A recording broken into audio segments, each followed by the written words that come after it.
Très chers compatriotes, Congolaises et Congolais, en cette période de festivités, tout leader ou tout homme d'État est appelé à s'adresser à son peuple, non seulement pour lui souhaiter les vœux les meilleurs pour la nouvelle année qui commence, mais c'est aussi et surtout pour donner un nouvel élan tant à la vision qu'il a pour le devenir de son peuple.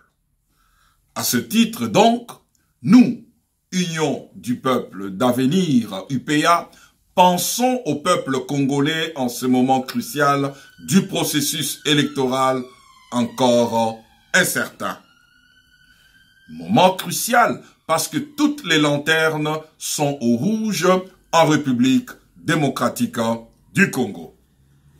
Cependant, compte tenu de l'incroyance, contexte politique, économique, social et spirituel que vit mon peuple et que traverse notre pays, la République démocratique du Congo, c'est donc avec un cœur partagé que je viens présenter à mon peuple mes vœux les plus sincères de paix, de sérénité et de sécurité.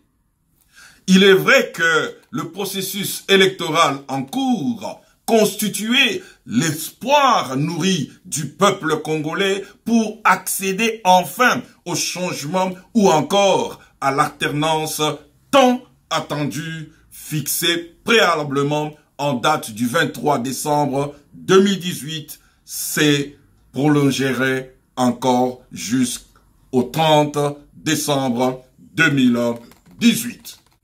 Très chers compatriotes, pourquoi alors tant de ratés dans un processus électoral qui devrait pourtant être le chemin devant garantir la destinée de tout un peuple? C'est ici que j'aimerais attirer particulièrement votre attention, Congolaises et Congolais, sur la vocation prophétique de notre pays, don béni de Dieu que nous chantons tous dans notre hymne national. En effet, Dieu a un projet de bonheur et non de malheur pour ce pays entrecoupé par les eaux.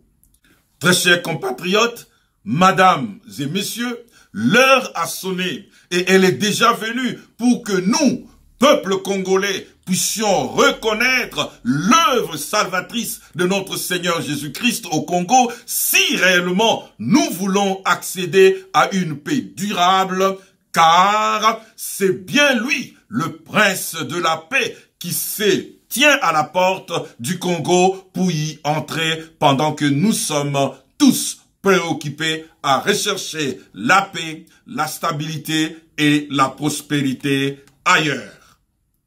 Permettez-moi de vous rassurer qu'il y a déjà un jour fixé dans le calendrier divin où les événements spectaculaires prendront place au Congo. Les masques vont tomber, les complots seront déjoués et les agendas cachés seront dévoilés. Et la justice se lèvera comme la lune dans un éclat pour exposer l'injustice et l'impunité qui servit dans notre pays. Les droits des Congolais apparaîtront comme le soleil à son midi pour briser le silence.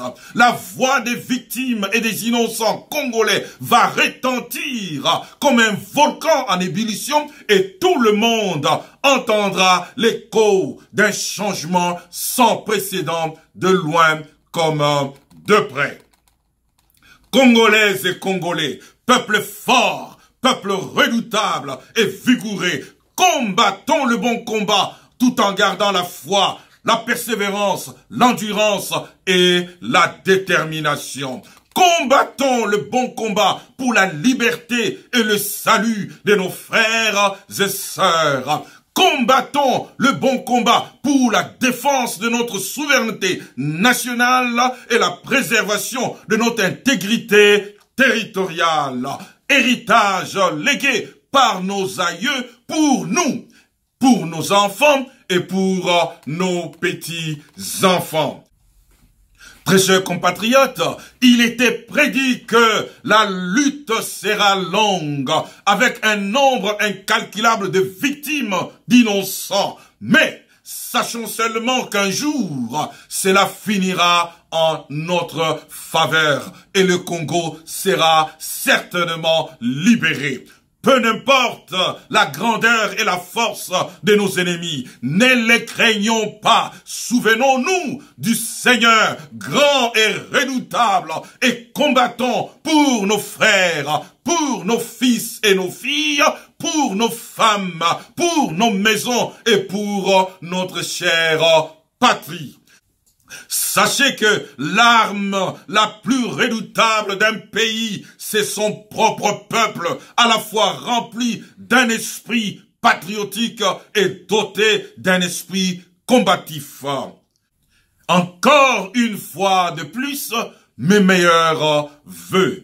Que vive le Grand Congo, que vive le peuple congolais, que Dieu bénisse le Grand Congo et le peuple congolais. Merci. Matondo mingi. Bye bye.